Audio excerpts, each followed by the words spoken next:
A pre-approval is a promise from a lender to give you a certain amount of money. Pre-approvals are important for 3 reasons. First, and most important, pre-approvals give you the confidence in knowing that a specific amount of financing is available to you. Basically, the pre-approval tells you how much of a home you can afford. Second, a pre-approval can put you in a positive negotiating position against other home buyers who may not be pre-approved, putting you one step closer to that successful offer on the property.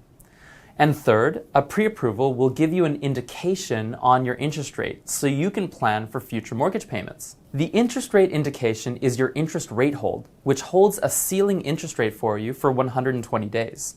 Your actual interest rate may be lower than your pre-approved rate. If rates shoot up within your rate hold period, you'll know that the interest rate will never exceed your pre-approved rate. Borrowers ask me all the time if their pre-approval runs out. The answer is yes, but not really.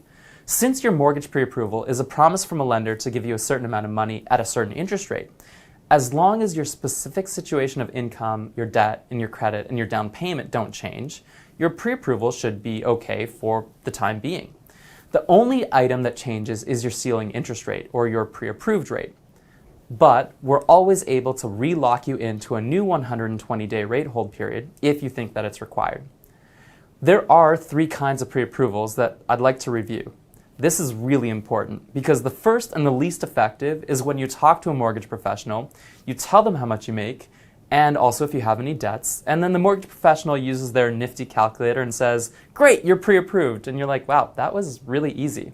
The mortgage professional has only assessed your affordability based on assumed income and debts. Unfortunately, there really isn't a pre-approval here. This is just called a pre-qualification. It's a simple calculation that doesn't provide any certainty for a real pre-approval. The second kind of pre-approval is when the mortgage professional asks for your income and debts, but also pulls your credit. The credit report pulling is what allows us to lock in your mortgage for 120 days. But this pre-approval is still not a sure thing because no documentation has crossed hands. The third kind, and the one that we do at Pinsky Mortgages, is a lot more encompassing.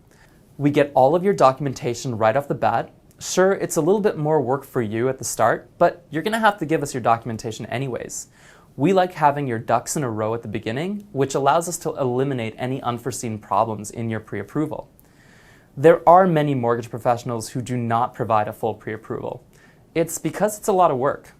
Some mortgage professionals only want to go through the motions if you're either bidding on a property right away or you've already had an accepted offer. It's unfortunate, but because we get paid only when mortgage goes through, some may not want to do the work up front unless there's a good chance that your application ends up in a mortgage. Pinsky Mortgages has you covered. We do all of the work up front and spend the time to make sure your paperwork is just right. We ask for follow-up documentation if necessary, and we do all of this because it's the right thing to do, and it's what we would want to be done for our pre-approvals. Thank you so much for watching. I'm Eitan Pinsky at Pinsky Mortgages, a Vancouver, British Columbia-based mortgage team. If you enjoyed this video, please share it with someone who you think could benefit from the information. And if you ever have any home financing questions, please don't hesitate to contact me or any one of our amazing team members.